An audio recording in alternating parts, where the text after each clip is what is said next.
Iran, Israel, America का पूरा जो संघर्ष है वो और ज्यादा विभत्स होने वाला है, लड़ाई और ज्यादा भयंकर होने वाली है। प्रधानमंत्री नरेंद्र मोदी ने जो अपील की है पूरे देश से कि आपको कमर कस लेनी है, आपको संयम बरतना है। कोई भी कार्यक्रम हो, हम सोने के गहने नहीं खरीदेंगे। क्या ये जंग और ज्यादा भीषण होने वाली है? इस जंग के क्या आप जिसे कहते हैं ना गोल पोस्ट, क्या उनमें कुछ चेंज आया है?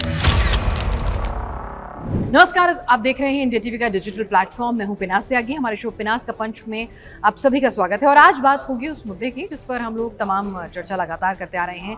प्रधानमंत्री नरेंद्र मोदी ने जो अपील की है पूरे देश से कि आपको कमर कस लेनी है, आपको संयम बरतना है पेट्रोल डीजल के उत्पादों का इस्तेमाल करते हुए फर्टिलाइज़र के लिए, और एक मुश्किल वैश्विक संकट आने वाला है दुनिया पर और अभी भी हम उसी से ग्रस्त हो रहे हैं। तो तमाम लोगों के जहन में एक सवाल आ गया है कि युद्ध क्या अब और ज़्यादा भीषण और भयंकर होने वाला है? क्या ये जो पूरी ईरान, इजराइल, अमेरिका का पूरा जो संघर्ष है वो और ज़्यादा विभत्स होने वाला है, लड़ाई और ज़्यादा भयंकर होने वाली है? क्या आर पार की लड़ाई होगी? क्योंकि ट्रंप ने जो प्रपोजल था शांति प्रस्ताव का, जिसमें ईरान इस बात पे एडमेंट था कि वो ना तो अपना न्यूक्लियर एनरिचमेंट जो है वो सरेंडर करने वाला है, यूरेनियम, और ना ही अपना न्यूक्लियर प्रोग्राम जो है उसको सरेंडर करने वाला है। तो क्या अब हम एक आर या पार की लड़ाई की तरफ बढ़ रहे हैं? और इसीलिए सारी दुनिया जो है और खासतौर से प्रधानमंत्री नरेंद्र मोदी ने देश को आगाह, सचेत और किफ़ायत बरतने के लिए कहा है।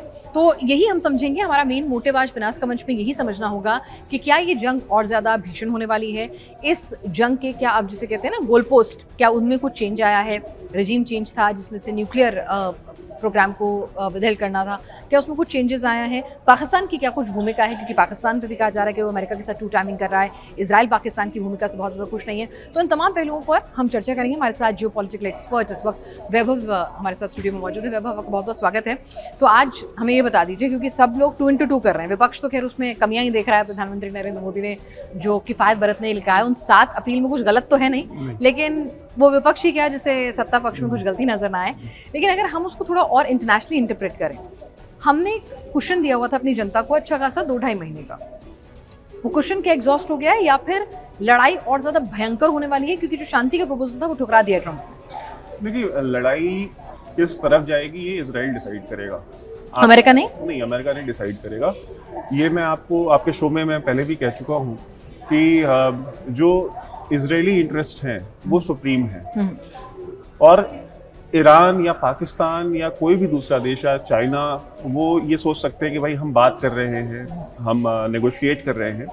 लेकिन देखिए, कोई भी नेगोशिएशन जो कि यूरेनियम सरेंडर करने के अलावा बाकी चीज़ों पे होती है, वो नेगोशिएशन इजराइल को एक्सेप्टेबल नहीं है। तो अगर आप यूरेनियम नहीं सरेंडर करते, आप कहते हैं नहीं हम IAEA के साथ हम उनका ओवर वॉच एक्सेप्ट कर लेंगे, हम जो इंटरनेशनल लॉ है, इंटरनेशनल जो मॉनिटरिंग एजेंसीज हैं, हम उनको सपोर्ट करेंगे, उससे कुछ भी नहीं होने वाला है। एक्चुअली इजराइल का सीधा सारा कहना है कि भाई आपको सरेंडर करना पड़ेगा सारा का सारा यूरेनियम, और अगर आप यूरेनियम सरेंडर नहीं करते हैं तो इसमें कोई भी बात आगे नहीं बढ़ेगी, और ये वॉर अगर नेक्स्ट लेवल पे जानी पड़ी तो नेक्स्ट लेवल पे जाएगी, और अमेरिका को भी मजबूरन उसमें शामिल होना पड़ेगा। अगर आपको याद हो तो अमेरिकी विदेश मंत्री का ये बयान था कि हमने पहले हमला ईरान पे इसलिए किया क्योंकि हमको खबर मिली थी कि इजराइल हमला करने वाला है, तो इजराइल हमला करे उससे पहले हमको उसके इंटरेस्ट को प्रोटेक्ट करने के लिए वहाँ पहुँचना ही पड़ेगा। और आपको याद रहना चाहिए कि जो पूरा वेस्ट एशिया है, पूरे वेस्ट एशिया में जो इजराइल है वो अमेरिका का सबसे क्लोजेस्ट एलाई है, और उसके बाद जो सबसे क्लोजेस्ट एलाई है वो UAE है, और उसके बाद जो सबसे क्लोजेस्ट एलाई है वो कतर है। और इन 3 में से UAE और इजराइल ये दोनों चाहते हैं कि ईरान का ये चैप्टर क्लोज हो। चैप्टर क्लोज होने से मतलब क्या है कि अब हम उस एरा में तो है नहीं कि कोई मुल्क का मुल्क उसको न्यूक्लियर बम मार देंगे और वो खत्म हो जाए, ऐसा तो कुछ होने से रहा। तो आप क्लोज से मतलब क्या कह रहे हैं कि भाई उस मुल्क को इतना बम्बार्ड करो कि वो खत्म हो जाए? नहीं, सिविलियंस को भी ना छोड़ो? नहीं, वो उनका ये है कि अगर प्रोजेक्ट होता कि सिविलियंस को भी ना छोड़ो तो अभी तक की कैजुअलिटीज ईरान में बहुत ज़्यादा हुई होती, क्योंकि जितने मिसाइल्स और जितना फायर पावर शो किया है अमेरिका ने और इजराइल ने, अगर वो सिविलियन कैजुअलिटीज़ को अफोर्ड कर सकते और वो चाहते सिविलियन कैजुअलिटीज़, तो सिविलियन कैजुअलिटीज़ इस समय मिलियंस में होती एक्चुअली। पर लेकिन जंग फिर क्या होगा? मतलब भाई पहले भी आप बम्बार्डमेंट कर ही रहे थे, अभी भी करेंगे, तो फिर आर पार की जंग कैसी होगी और कैसे आप ईरान को घुटने पे लाएंगे?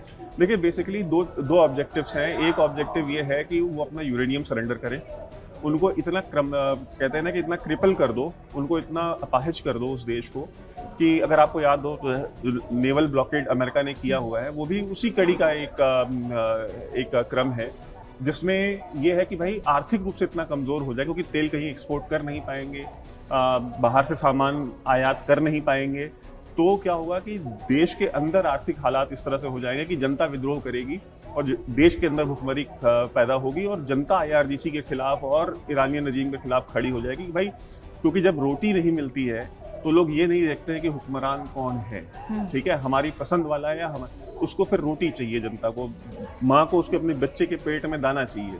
तो वो एक तो वो स्ट्रैटेजी चल रही है साइमल्टेनियसली, दूसरी तरफ से हम इनको इतना बॉम्ब करें, ठीक है, लेकिन उसमें इतना लंबा वक्त लगेगा तो उसका असर तो दुनिया पे बहुत भयंकर होगा। जी देखिए बिल्कुल होगा, और इसीलिए प्रधानमंत्री मोदी ने ये बात कही है कि भाई ऑस्टेरिटी की तरफ जाइए, क्योंकि ये वॉर छोटी नहीं है, ये खत्म होने वाली नहीं है। अगर ये वॉर अगले हफ्ते में, 10 दिन में, 20 दिन में खत्म हो सकती थी या इवन 2 महीने में भी खत्म होने वाली होती, तो प्रधानमंत्री मोदी ये कभी ना कहते कि आप ऑस्टेरिटी की तरफ जाइए, क्योंकि इतना हमारे पास कैपेसिटी है कि सरकार 1-2 महीने 3 महीने तक सब्सिडाइज कर सकती है, चाहे ऑयल हो, चाहे LNG हो, चाहे वो जितने भी हमारे इंपोर्ट्स हो रहे हैं स्ट्रेट ऑफ हॉर्मुज से, उनको हम सब्सिडाइज भी कर सकते हैं, उनको इमरजेंसी मतलब हम प्रोक्योरमेंट भी कर सकते हैं दूसरी जगहों से। तो अगर प्रधानमंत्री ने कहा है तो क्योंकि ये लंबा कॉन्फ्लिक्ट है और हम उस कॉन्फ्लिक्ट के स्टेक होल्डर नहीं हैं, ठीक है, और हम अगर उस कॉन्फ्लिक्ट में शामिल होते हैं, जैसे हमारे भारत में बहुत सारे लोगों को ये इच्छा है कि भाई प्रधानमंत्री मोदी जी जो है स्ट्रेट ऑफ हॉर्मुज खुलवा दें, प्रधानमंत्री मोदी जी जो है क्यों नहीं स्टैंड ले रहे हैं, खड़े हो रहे हैं, तो क्या करें, खड़े होकर के स्ट्रेट ऑफ हॉर्मुज पे धरना देते प्रधानमंत्री मोदी? भाई आप इंटरवीन कैसे करेंगे, मिलिटरीली करेंगे, तो क्या हम अपनी नेवी 2 देशों की लड़ाई के बीच में भेजना चाहते हैं? वहाँ तो नाटो देश नहीं भेज रहे, यूरोपियन देश नहीं भेज रहे, तो हम कौन होते हैं? तो हम क्यों भेजेंगे? हाँ। तो और देखिए मैं आपको एक चीज बताऊं, एक मैं देश का नाम नहीं लूंगा, वो चाहते थे और उन्होंने, वो भारत भी आए थे, उनके जो राष्ट्राध्यक्ष थे वो भारत भी आए थे और उन्होंने भारत से फौजें मांगी थी अपने लिए। मैं आपको नवंबर की बात बता रहा हूँ, उन्होंने भारत से फौजें मांगी थी और उन्होंने कहा था इसके बदले में हम जितनी आप इन्वेस्टमेंट कहेंगे हम उतनी इन्वेस्टमेंट करने को तैयार हैं और आप हमसे जो भी पर्क्स एंड प्रिविलेजेस चाहते हैं हम देने को तैयार हैं। आप अपनी थोड़ी सी सेना और अपना कुछ इक्विपमेंट जो है हमारे यहाँ डिप्लॉय कर दीजिए। भारत की सरकार ने मना कर दिया बहुत पोलाइटली कि भाई देखिए आपकी लड़ाई है, आप लड़िए, आपको असलहा चाहिए, आपको टेक्नोलॉजी चाहिए, आपको मिसाइल चाहिए, आपको इक्विपमेंट चाहिए, आप हमसे खरीद लीजिए, हम आपको दे देंगे, आप हमारे एलआई, आप हमारे दोस्त हैं, हम आपको क्रेडिट पे दे देंगे, हम आपको थोड़ी कम पेमेंट पे दे देंगे, हम बाकी सारी चीज़ें करेंगे। लेकिन आप ये कहिए कि हमारा फौजी आपके देश में आप ही रजीम के लिए जाके मरे और शहीद हो। हम पाकिस्तान जैसे कंगाल देश थोड़ी है कि काम कर देंगे। हमारी फौज भाड़े की फौज नहीं है। हाँ। और हमारे देश में ये पॉलिसी है कि हम कभी भी किसी दूसरे देश की लड़ाई में शामिल नहीं होते। हमें अपनी जंग लड़नी है, हम अपने लिए लड़ते हैं। हमारा जो फौजी है वो इस जज्बे से फौज में शामिल होता है कि हम अपनी मातृभूमि के लिए शहीद होंगे, अपनी मातृभूमि के लिए वीरगति को प्राप्त होंगे, ना कि उस देश के लिए जो हमको पैसे दे रहा है। वो पाकिस्तान की फौज करती रही है, वो 47 से करते रही, सीटो सेंटो के टाइम से आज तक करते रहे। 1951-52 से उनका सिलसिला चल रहा है। तो हमारा जो है हमने ये स्टैंड लिया, तो ये प्रोलॉन्ग होगी वॉर, ये लंबा है, वो रेजिम चेंज करने का जो पूरा ऑपरेशन है। और एक चीज़ मैं इसमें जो ऐड करना चाहता हूँ कि प्रधानमंत्री मोदी जी ने जो बात कही है, क्या वो पहले प्रधानमंत्री जिन्होंने ये बात कही है? क्या जवाहरलाल नेहरू ने ये बात नहीं कही थी कि कोरिया, शास्त्री जी ने नहीं कहा था एक टाइम खाना खाइए, ठीक है, 4 टाइम खाने की जरूरत नहीं है? क्या इंदिरा गांधी ने देश की महिलाओं से सोना नहीं मांगा था? क्या खुद उन्होंने अपना सोना दान नहीं दिया था? इंदिरा गांधी ने भी अपना सोना दान दिया था। और उसके बाद जब अटल जी ने जब न्यूक्लियर बम का जब परीक्षण किया था तो इस देश में क्या प्याज के दाम नहीं बढ़ गए थे? भारतीय जनता पार्टी के एक सांसद हैं, उन्होंने गाना बनाया था मनोज तिवारी ने उस समय पे प्याज के दाम के ऊपर। तो ये समय समय पे देशों के ऊपर इस तरह के संकट आते हैं और आपको एक राष्ट्र के तौर पे उसका सामना करना पड़ता है। कोई एक राजनीतिक दल या कोई एक राजनीतिक या कोई एक सिंगल राजनेता उसका सामना नहीं कर सकता है, क्योंकि चुनौती राष्ट्र की है, व्यक्ति विशेष की नहीं है। तो सामना भी राष्ट्र ही करेगा। तो इसलिए उन्होंने राष्ट्र अपील की कि भाई आप सजग रहिए। अच्छा आप मुझे बताइए कि अगर जनता ये ऑस्टेरिटी नहीं करती, मैं नहीं करता हूँ, 140 करोड़ लोग नहीं करते हैं, इसका सबसे ज्यादा भार और बोझ किसके ऊपर? अल्टीमेटली आप ही के पास आएगा। सरकार को नहीं पड़ता, सरकारी अधिकारियों के ऊपर नहीं पड़ता, क्योंकि उनकी सारी व्यवस्था सरकारी है। उनका घर सरकारी है, उनके कर्मचारी सरकारी है, उनका खाना सरकारी है, उनके टेलीफोन सरकारी है, उनको कोई प्रभाव नहीं पड़ता। प्रधानमंत्री मोदी को कोई फर्क नहीं पड़ेगा, उनकी जेब से ₹1 नहीं खर्च होना। दिक्कत चूंकि आपको होगी आम जनता को होगी, इसलिए वो जनता से ही तो अपील करेंगे ना। चलिए, तो जनता की अपील है और ये जंग जो है वो लंबी खिंचती हुई, कम से कम हमारे जियोपॉलिटिकल एक्सपर्ट वैभव कह रहे हैं कि जब कोई भी झुकने को तैयार नहीं है और इजराइल बिल्कुल नहीं चाहता है कि ईरान को घुटनों पे लाए बगैर इस जंग को ख़त्म किया जाए, तो जंग लंबी चलने वाली है। और यही वजह है कि प्रधानमंत्री ने डिप्लोमेटिकली, सामरिक लिहाज से, इनपुट्स के लिहाज से इसको भापा, समझा और उन्हें समझ में आया कि अगर ये जंग लंबी चलेगी तो देश को उस चुनौती के लिए, उस स्थिति के लिए तैयार करना है। पैनिक नहीं होना है, लेकिन तैयार करना है और यही कुशल रणनीति और कूटनीति भी होती है। वैभव, आप इस चर्चा में शामिल हैं, आपको बहुत बहुत शुक्रिया। Thank you.